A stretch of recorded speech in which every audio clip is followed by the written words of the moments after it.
Hello friends, Gita ഗോവിന്ദത്തിൻ്റെ മറ്റൊരു എപ്പിസോഡിലേക്ക് എല്ലാവർക്കും സ്വാഗതം. ഇന്നത്തെ എപ്പിസോഡ് അവസാനിക്കുമ്പോൾ രാധികാമ്മയും വരുണും ഗീതുവിൻ്റെ തട്ടിക്കൊണ്ടലിനെ പറ്റി സംസാരിക്കുന്നത് നമുക്ക് കാണാം. ആ ഒരു സീനിലാണ് ഇന്നത്തെ ഒരു എപ്പിസോഡ് വൈൻഡപ്പ് ചെയ്തിരിക്കുന്നത്. പിന്നെ നമുക്ക് പിന്നെ ഗീതുവും കോവിന്ദും രേഖയും കാഞ്ചനയും സംസാരിക്കുന്ന രസകരമായ നിമിഷങ്ങളാണ് നമുക്ക് പിന്നെ കാണാൻ കഴിയുന്നത്. പിന്നെ ഗീതു ചില നേരത്ത് അവൾ വിചിത്രമായി പ്രവർത്തിക്കുന്നതിനെ പറ്റിയിട്ട് എല്ലാവരും പറയുന്നുണ്ട് എന്ന് അവൾ ആലോചിക്കുകയാണ്. അതേ സീൻസാണ് നമുക്ക് ഇതിലും കാണാൻ കഴിയുന്നത്. ഗീതുവിന് തന്നെ പിന്നെ സംശയം വന്ന് തുടങ്ങിയിരിക്കുകയാണ്. അവളുടെ ഉള്ളിൽ വേറെ ഏതെങ്കിലും ഗീതു ഉണ്ടോ, അതോ എന്തുകൊണ്ടാണ് അവൾ ഇങ്ങനെ വിചിത്രമായി ചെയ്യുന്നത്, ഒന്നും തന്നെ അവൾക്ക് മനസ്സിലാകുന്നില്ല. അവൾ ആകെ അസ്വസ്ഥയായി നിൽക്കുന്ന സീൻസാണ് നമുക്ക് പിന്നെ കാണാൻ കഴിയുന്നത്.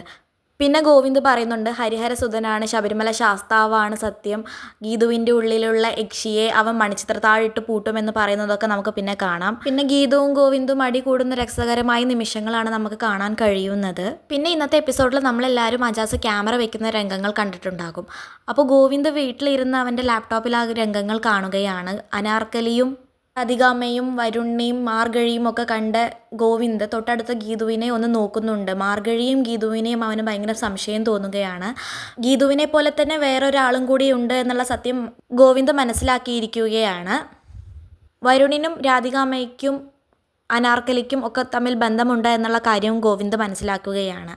എല്ലാ സത്യങ്ങളും പറഞ്ഞ് ഞെട്ടിയിരിക്കുന്ന ഗോവിന്ദിനെയാണ് പിന്നെ നമുക്ക് കാണാൻ കഴിയുന്നത്. അപ്പോൾ ഇന്നത്തെ വീഡിയോ ഇത്രയേ ഉള്ളൂ. ഇഷ്ടപ്പെട്ട ലൈക്ക് ചെയ്യാൻ മറക്കരുതേ. പിന്നെ ഇതുപോലത്തെ പ്രമോ വിശേഷങ്ങൾ നിങ്ങൾക്ക് പെട്ടെന്ന് ലഭിക്കാനായി സബ്സ്ക്രൈബ് ചെയ്യാനും മറക്കരുത്. പിന്നെ അടുത്ത ആഴ്ച മുതൽ നമ്മുടെ ഗീതാ ഗോവിന്ദത്തിൻ്റെ സമയം മാറിയിരിക്കുകയാണ്. 1:30 എന്നുള്ളത് 2 മണിയാക്കിയിട്ടുണ്ട്. താങ്ക്